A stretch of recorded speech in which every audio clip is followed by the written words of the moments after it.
When you get to the top of a wind turbine, one, it's swaying, and the whole thing is creaking, and there's this mixture of this fiberglass of the wind turbine blades are a little you can hear fiberglass breaking. Once we open these bay doors to the top of the wind turbine, just take your hard hat off because it's going to blow off. As soon as you look over the edge, you're kind of white knuckling it for sure.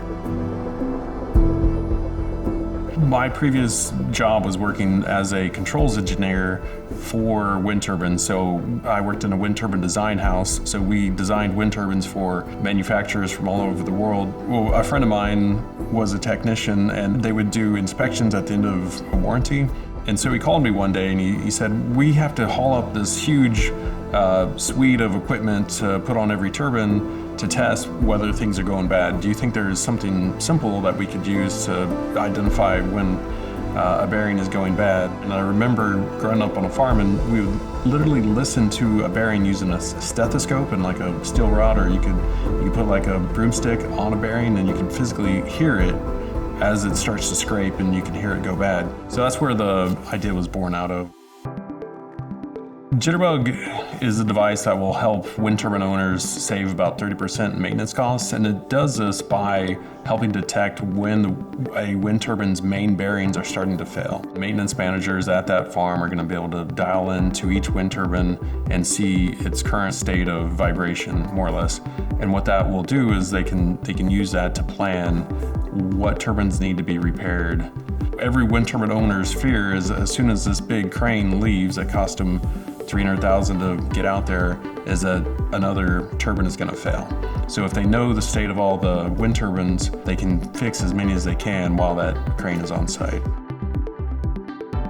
If I hadn't received the grant, I would still be struggling in my basement, more or less, going, how am I going to take the next step without someone really giving some assistance, both financially and also, quite frankly, motivationally, to keep moving on the project. One of the issues that I was having was on my original design, it was all wireless based. And at some point in the conversation with Groover, it was like, why do I need to actually send all this? Like, I just need data. Like, go prove the thing works, get data.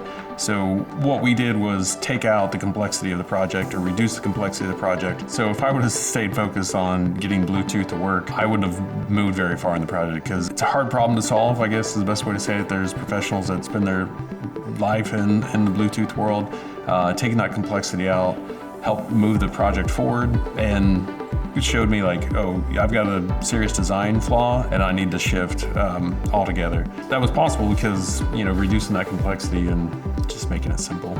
So we want to branch out from just wind turbines. Wind turbines is a niche to get started in because we believe it can prove out the product, but then we can move to other rotating equipment. There's a lot of things that go round-y-round in the world, motors, pumps, fans, and they all have the same problem of when are these bearings going to fail.